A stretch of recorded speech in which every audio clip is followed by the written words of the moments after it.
Well, first of all, I want to say to congratulate Lalit Verma for the idea, not only of this festival, of course, but to create a theme that's governance of invention. It's not been treated ever before, I think. And it's not only original and new, but hopefully I will convince you that it's highly relevant. Invention is a powerful concept. We've seen that in the past 2 days and especially today. It must be distinguished, and it was said by the first speaker this morning, it must be distinguished from innovation. These are two fellow concepts, but they are different.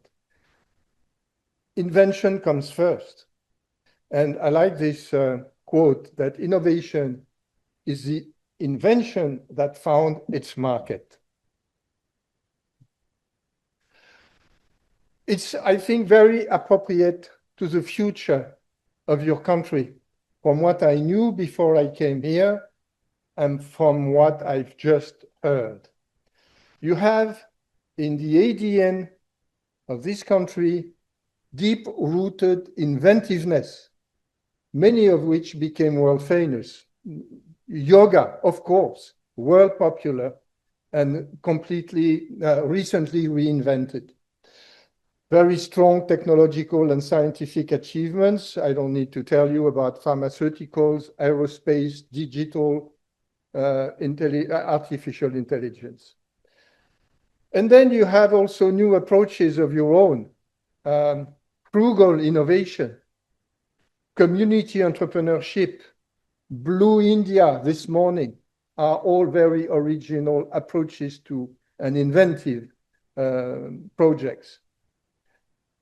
And of course, I understand your country is ready to go even faster. Now, my point is, and I hope to convince you of that, is that a key to big success, faster success, will be proper governance. I'm not going to make a course on governance. It would take a little too long. I'll just bring up very quickly, for those of you who may not be familiar, that governance really concerns all organizations, quoted or not, large or small, including especially startup or scale-up businesses. It also includes foundations and associations, actually all human collective projects. To decide in a family where to go on holiday could be better made with proper family governance. It's clearly the interface, the board of directors, the governance organ, is the interface between the members, the shareholders, and the management. Shareholders are too numerous to take care of day-to-day business, so they appoint a board of directors. There are two governing body types. One is classical, and you probably all know about this. It's the board of directors. That is a decision organ. It's not just talking, but deciding. But there are other forms which are very helpful in certain cases, which is advisory boards, ad hoc bodies with recommendation power only. I will not dwell too long on history, but it comes from really the Middle Ages, Vikings, Norman law, UK. It developed over the 19th century, and then it took a new breath in the 21st century, for a part due to certain scandals. Today, corporate governance is under a lot of development worldwide, including in India. And it changes rapidly. Somebody said quite rightly, it's a silent revolution. It doesn't make the big news on TV or newspapers, but it changes rapidly and it has a profound impact. How do board of directors or advisory boards work? the people belonging to those boards are elected by the members or the shareholders. Basic functions are strategic orientation, performance monitoring, CEO appointment and compensation, and shareholder communication. You must know a very important thing. The decisions of a board are collegial. Yes, there is a chairman or chairwoman, but with no decision power. The decision are made by majority vote. Every person has a vote. A board is neither a team. There is no specialization, no specific roles. Everybody is equal. It's very important also that boards do not go into execution.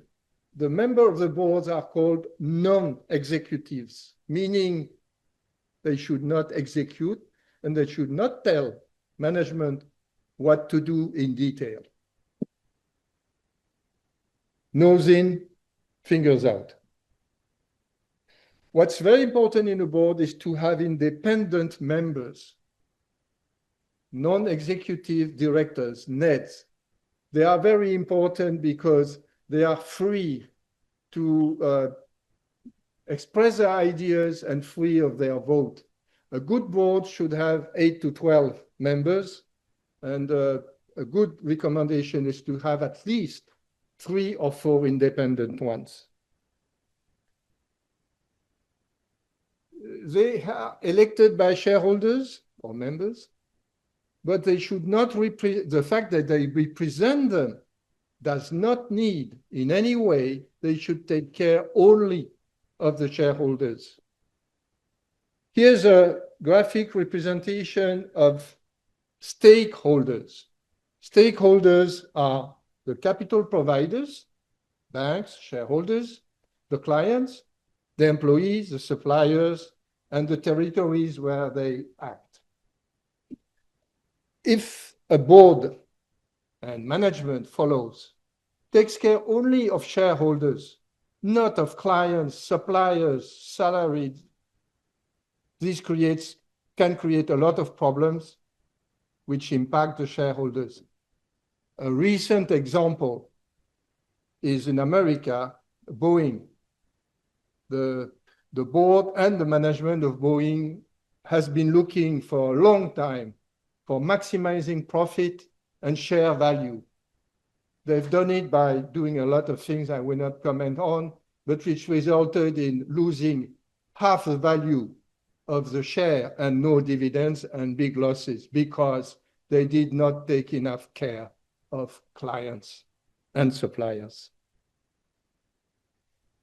And to relate to your country, the fact to take care of stakeholders without losing the focus on the shareholder is consistent with a few typically Indian principles which can be found in the Brahma Viharas. The compassion, and it's Nalina who pointed this to me, that compassion includes many things, including listening to people, being sensitive to them, caring for them, and the people around a company are the clients, the suppliers, and the employees. Invention has is very strongly linked with strategy, business strategy. It's a part of it, it's not all of it. So quickly, what is the role of a board with regard to strategy? It's strategic planning, approval of big decisions, the strategic ones, follow up on execution, and that's very important, and risk monitoring. We will see all this in Invention, of course. Yeah, anyone who will want a copy of this presentation will have it through Aulodan, of course. I will not comment too much on that. Just to say that there are many modes of intervention of the board with the business, from passive, where management is basically free, to control, where management has no voice, and with two intermediate modes, which are mentor and partner. Now, let's talk about the big subject, which is invention. How can good governance have an impact on invention? Well, first of all, very simply, money, fundraising. A lot of banks, of asset management companies, of business angels insist that the businesses they finance via share capital or loans have a board and have good governance. These people are not philanthropists or not teachers, a little like me. They are people who want the return on their money. So if they insist on good governance, it's got to mean good governance is a value creation. So good startup businesses, good inventors should look at governance as a first way to finance their projects. Second, that's less common, inventor support. The inventor is a person, a man or a woman, or it's a team of men and women, and we've seen a few minutes ago. They need to be supported. They need even to be protected. Some are very healthy, but stress, difficulties can hurt them. Some don't have natural balance. I will even say a provocative thing, like many inventors are mentally somewhat not too normal. The best example is Elon Musk, and I'm not revealing a secret, he's the one who said it himself. From his youth, his birth, he's been affected by a mental problem, autism, in a special form that does not affect his cognitive capabilities, as you all know, and that's called Asperger syndrome. Well, I think it's clear that many inventors have something a little special, which means they must be nurtured, helped, and sometimes also controlled, because they can get a little mad. Yes, the point about governance and independent directors. The boss of a company, the boss of the bank, or the bank that finances the startup, the inventor, when he's in trouble, he can't speak to them because they, oh my God, I should not finance this man or this woman. Talking to his or her family is not good for family mood. Talking to employees is very bad. So if an inventor, a leader, has a problem, with whom can he talk? Nobody, except maybe equals. And that is independent directors. They are not employees, they are not his boss either.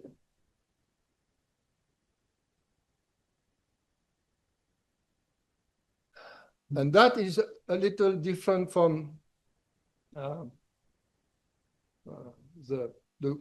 usual practice. Perception of new trends, acceptance of breakthrough ideas are very important for invention. The difference between board directors and executives is they have less stress. They have a meeting every 2 months, 3 months. They do other things, they are more open, they are not under so much stress. So they are open. They can hear things that managers who are focused on the day-to-day trouble do not hear. And that is weak signals. A lot of inventions can be made from weak signals. One of the best well-known examples, of course, is Airbnb. Airbnb was created in 2007 by two guys in San Francisco. And today they are a big competitor. It's an invention that is a big competitor to major hotel chains. These major hotel chains did not listen to the weak signals until maybe 5 years ago. So it took them almost, more about 20, 15 years to realize that this new trend, this weak signal of what happened in San Francisco, then in America, then elsewhere, was a threat to their business. I'll go quickly on this, the components of an organization strategy. I will just stress the fact that the first three, mission, values, and vision, the corporate blueprint, are really where the board of directors will make an impact. This is a graphic representation of it. We go from a current situation. We have strategic objectives like 4, 5, 6 years from now. And then we go further. What is our ambition 10 years later? And that takes care of our values. And then we go on to what I call the dream. A great French writer, Anatole France, said, to accomplish great things, you must not only act, but also dream, not only foresee, but also believe. And I think in this country, you have all the qualities required to dream and to believe. Another thing that's interesting to look at is the various forms of competition. Competition is changing. When I was the CEO in a vegetable canning company or a orange juice company, I knew all my competitors. There were very few newcomers, very few disappearing. Today, it's completely different. We have the rule changers, people who don't play by the same rules, like EasyJet, low-cost airlines, like Tesla, different cars. And then the worst, the game changers. They don't even play the game, and that's Airbnb or Uber. But the good news for inventors is these rule changers and game changers are a threat to the established businesses, but they are an opportunity for the inventors. The first question an inventor should ask himself, and the board with him, is what rule can we change? And what if we played a different game? Playing a different game, there's a theory in America called red ocean, blue ocean. And theory says that we live in a red ocean. It's red because of the blood of the sharks eating you and you eating them, because we're in the same pond. It's not an ocean, it's really a little pond. We exploit existing demand with the same type of strategies. And then these people say there is a new approach to things. Blue ocean, again, blue, to create a new strategic space, creating new demand with new competitors, with another approach. Now, let's look at what are the obstacles to invention success. And they are numerous. And they don't lie only in boards, but they lie, many do lie in misunderstand.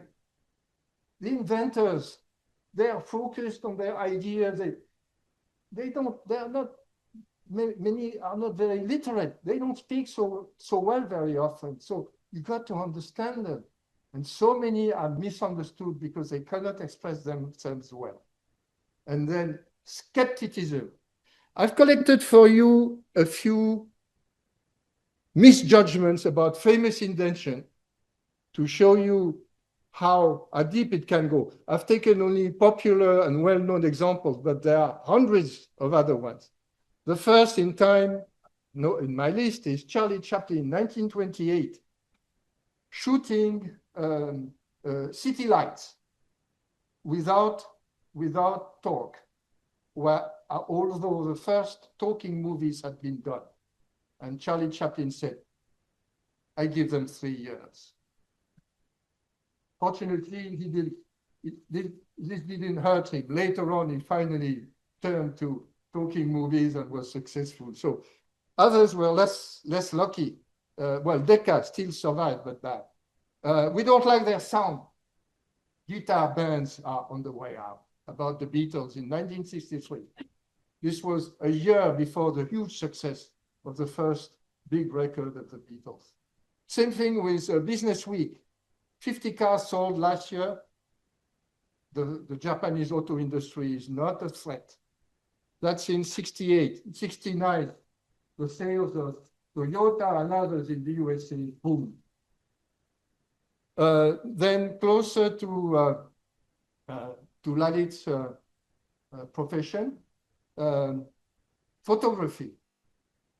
Kodak was had a leading department on digital photography. He had a wonderful R&D department. They had invented, including Mr.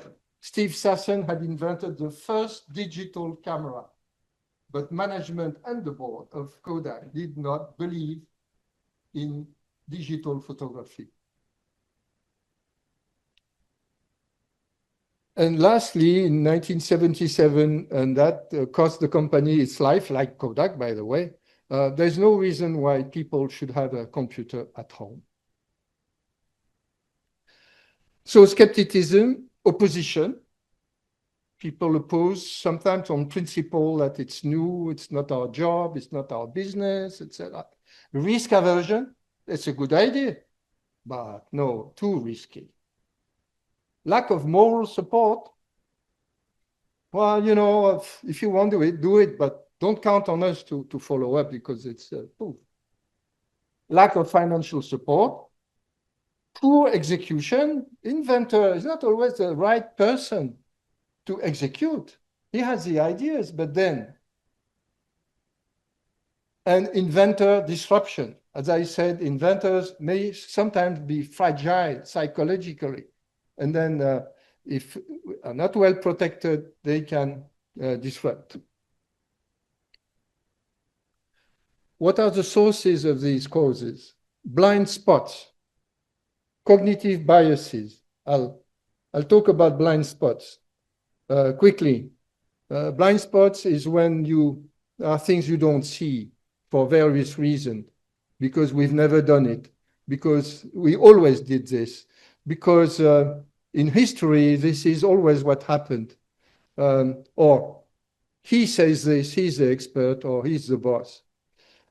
And one of the worst is groupthink. Groupthink is when somebody says something and everybody else follows. A good example is given by a movie some of you may know, 12 Angry Men, story of a jury of 12 people. Like a board, it's collegial. It's a majority. In this case, even unanimity. And one guy says, oh, you know, he's guilty. It's obvious. It's hot. And we have a TV, a match, a baseball match. So everybody says, okay, let's declare him guilty. And one guy said, wait a minute, he's going to be executed. Maybe we should talk about it, and so on. So it's an example of fighting groupthink requires courage. Cognitive biases are in the same area. What's important is you cannot eliminate cognitive biases. They're part of mankind, or your brain, your spirit. If we didn't have them, we wouldn't have creativity or intuition either. So we can't fight it, but we can manage it. And I'll show you how. I'll show you. That's it. Organize diversity and promote freedom of expression. Diversity. That's a very, very important point, developing worldwide in France, in America, in India. It's having more gender equality. Today, France is most advanced country now with a law obliging to have at least 40% of each gender, meaning 40% women, of course. Age, board directors should not always be 60 years and more. Nationality, ethnic origin, culture, professional background, not just finance people, personality, etc. Freedom of speech, you know what that is. Constructive challenge of inventor. It's a very narrow path where on the left you have critical, which is bad for the leader and the inventor. And the other side you have letting go, not discuss things. The board charter is what the board decides to do and how to do it, I think, should, of course, clearly put the borderline between exec, non-exec, attention to weak signals, which mean you must be open. There are 100 weak signals you can think of now, and of course, 95 of them won't have any meaning, but 5 will. Which of them? Stimulation of ambition. A board role is also to stimulate ambition. And by ambition, I don't mean make more profit or higher market share. I mean combining that with the carbon footprint, risk monitoring. I like a French business leader saying, let's have an ambitious dream. It's much more prudent. Now, quickly, before I finish, hard skills and soft skills. Here is a list of 9 soft skills. I won't comment. And here's the 10th soft skills, the art of asking questions, which includes all others. Soft skills are things you can learn, of course, but you cannot prove via a diploma or experience. It's courage, good communication, good listening, curiosity, and so on. Hard skills are less important, but they play a role, of course, if you want to evaluate an invention. So you must look at 4 areas of hard skills: functional, sectoral, national or cultural with different levels, and special, especially today, cybersecurity, ethics, social networks, social and governance, and of course, artificial intelligence. And now, from your country, here's a representation of the advantage of having varying angles of perception to know the truth, to make good decisions. That's the story of the 7 blind men who don't know it's an elephant, but from what they say, the 7th blind man. Of course, I suppose you see how much is pertinent to discuss this here in an eye hospital. So the 7th blind man can tell it's an elephant, just the same as in a board. People have varying angles on view. None of them knows exactly what the problem is, but with combining the views of many people, you can determine what it is. Many thanks for your attention.